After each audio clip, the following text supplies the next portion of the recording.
Well, as you know, Wednesday is our educational focus, and I have to give credit where credit is due.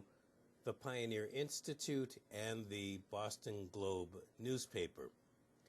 You realize that $22 million of your state tax dollars go to fund merit scholarships for out-of-state students to come into the Commonwealth? Bet you didn't know that. Just under $10 million of your tax dollars fund in-state tuition. Wow, you might think that's a little mixed up.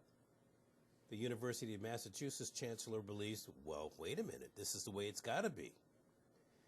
To learn a little bit more about this, I talked to the Pioneer Institute's Greg Sullivan on the program today, and Greg's going to help us out with all of this.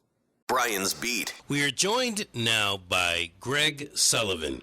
He is the research director over at the Pioneer Institute, and he is mentioned quite prominently in this Boston Globe report about UMass targeting out-of-state students with merit pay. Greg, first of all, welcome to Brian's Beat. How are you? Thank you for having me on. What do you think of this story?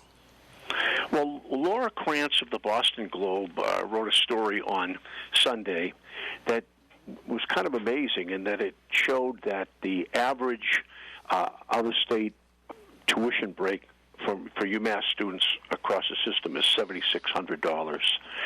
What this means, in my view, is that state taxpayers are effectively subsidizing out-of-state students who are attending UMass. And in my estimation, is somewhere by around $8,000 or $9,000 per student. The interesting thing about the article by Laura Krantz of the Boston Globe is that nobody previously had ever revealed this, so it was a big secret from the public. And I think it was very good reporting by that reporter at the Globe. Well, I would have to agree with you 100%. Again, if you don't know about it, we're talking about $22 million in merit scholarships to out-of-state students last year. And in-state merit scholarships, just under $10 million. You know, it seems ass backwards. Yes. Well, Pioneer Institute in Boston wrote a three-part report about UMass. And basically what we pointed out is that UMass is going through a very rapid expansion. Right now, the university today is worth about $10 billion. That's the total value of the capital assets of the university. And they're going to add another $7 billion going forward. They've also been going through a very rapid expansion. So we're really questioning how does this make sense, and how much the state is going to have to pay to support the university going forward.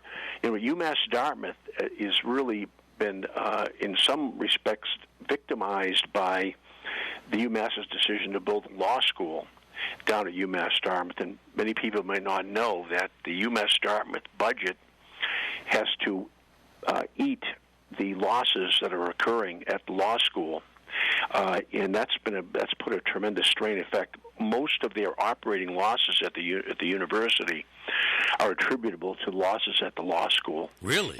And that was kind of put on their back, and it's put a lot of strain on UMass-Dartmouth, which otherwise has been a very successful university. Greg, I want to go back to something that you brought up. You said that UMass is expanding. Obviously, we know down here they expanded by adding the law school about 4 years ago. How else is UMass expanding, and where is that money coming from? Well, the UMass has been expanding its enrollment overall by more than 27% in the last 10 years, and that's really, really high compared to other public universities. For example, other public universities in New England have expanded less than 2% over that time. So UMass has been on a rapid expansion, and part of it's a capital expansion in all the campuses for new facilities, and it's very, very expensive. 2/3 of the money for the expansion is coming from the university, which means that this is putting great pressure on for tuition increases at UMass. Tuition at UMass Amherst is the 13th highest of the public universities in the country. It's even higher than UC Berkeley and UCLA and UNC Chapel Hill, which are 3 of the 5 top-ranked public universities. UMass is so a large part of the capital expansion has been coming at the expense of rising tuitions. So tuitions as opposed to tax dollars. Well, the state's been paying about 1/3. And as far as the funding of the university goes, the state gives somewhere around $640 million subsidy to UMass, or appropriation to UMass. And in addition to that, the state pays for the fringe benefit costs for current employees, and that includes health care and retirement payments, and they also pay for the retirement costs of all the UMass retirees.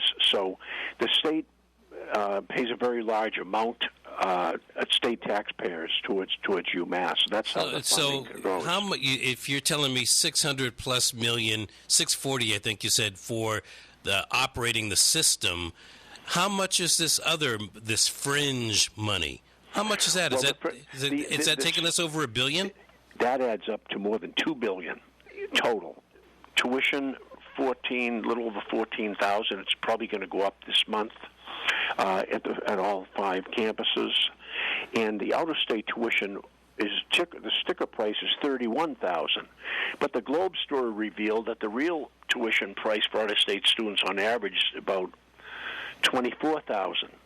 The state is subsidizing out-of-state students at UMass, and that's an issue because many people would argue that if there's available money, you should be spending it on in-state students and give merit-based aid to them. Brian's Beat.